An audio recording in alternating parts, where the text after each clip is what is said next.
Bonsoir à toutes, bonsoir à tous, bienvenue dans votre 7-8. Nous sommes le mardi 10 septembre, voici un aperçu du programme de ce soir. Aujourd'hui, le département a présenté ses différentes actions dans les collèges yvelinois. Nous ferons un petit tour d'horizon. À Versailles, clap de fin pour la fan zone ouverte pendant les Jeux paralympiques. Convivialité, danse, langue des signes, la ville a célébré l'inclusion. Enfin, une vague de froid s'installe dans les Yvelines cette semaine. Le matin, prévoyez manteau et écharpe. Il fera entre 5 et 7 degrés. Le nouveau Premier ministre Michel Barnier en visite ce soir dans les Yvelines. Il vient rencontrer les 200 députés et sénateurs Renaissance qui se sont réunis aujourd'hui pour leur séminaire de rentrée dans la ville de Rosny-sur-Seine. Les parlementaires Ensemble, Modem et Horizon ont échangé dans un contexte particulier alors qu'un nouveau gouvernement doit être constitué dans les prochains jours. La rentrée rime souvent avec nouveauté et changement. Ce matin, le département des Yvelines présentait ses différentes actions dans les collèges yvelinois. Michael Elmidoro était sur place. Il a rencontré Cécile Dumoulin, la vice-présidente en charge des collèges pour le département. Au collège d'Issou, on a pu déguster de délicieux produits yvelinois.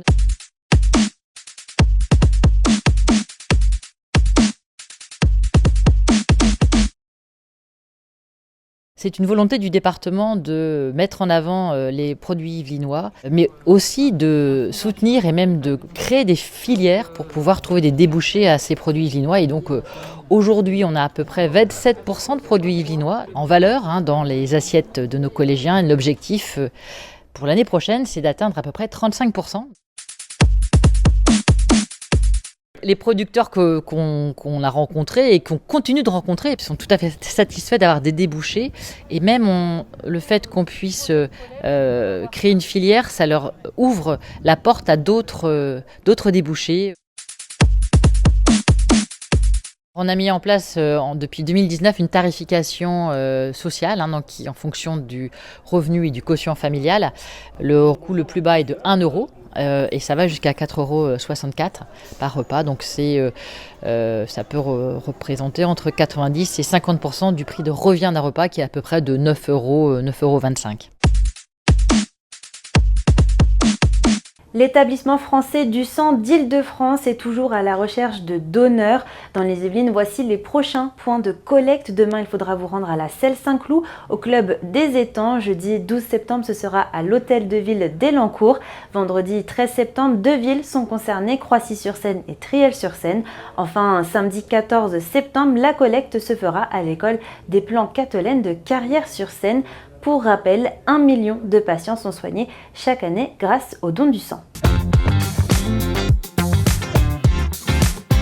Avec plus de 2,5 millions de billets vendus, les Jeux paralympiques de Paris 2024 ont rencontré un grand succès. L'engouement s'est ressenti également dans les fan zones où l'on pouvait vibrer au rythme des performances des Français. L'une d'elles était située à Versailles samedi et dimanche dernier, la ville a organisé son club paralympique sur le parking de l'Europe et à l'ancienne poste. Le reportage de Grégory Canalet et de Michael Elmidoro. Changer les regards sur le handicap. Même si on est non-voyant, on peut faire de grandes choses. L'un des objectifs de Paris 2024, Versailles a profité de la fin des Jeux paralympiques pour célébrer l'inclusion. La ville, site des épreuves d'équitation et de paradressage, a proposé de nouveau sa fan zone comme lors de l'Olympiade. 2 jours d'animation avec la participation des associations de la commune. Nous les avons sollicitées et elles ont toutes répondu présentes.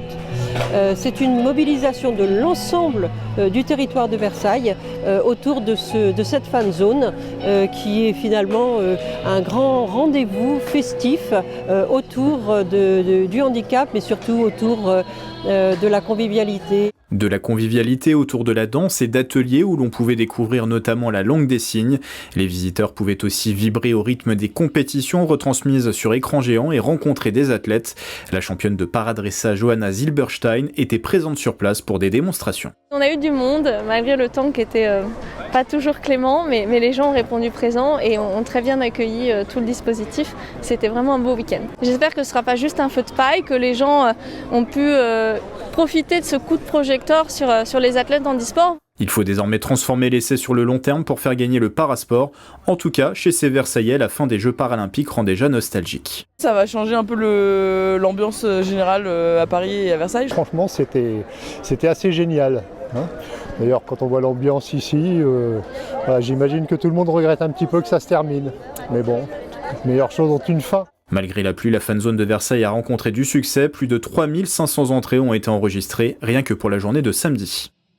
Et on termine avec un petit point météo. Une vague d'air froid va traverser les Yvelines cette semaine. Et oui, navré de vous l'apprendre, mais l'été est bel et bien terminé. Météo France prévoit des températures dignes d'une fin de mois d'octobre. On attend par exemple ce jeudi matin 7 degrés à Versailles ou encore 5 degrés à Rambouillet. Sans trop rentrer dans les détails, il s'agit d'une vague d'air froid amenée par une bulle d'air polaire provenant d'Islande et du Groenland. Alors si ce n'est pas déjà fait, il est grand temps de ressortir vos pulls. Et voilà, c'est la fin de ce 7-8. Merci pour votre fidélité. Je vous souhaite une belle soirée. Prenez soin de vous.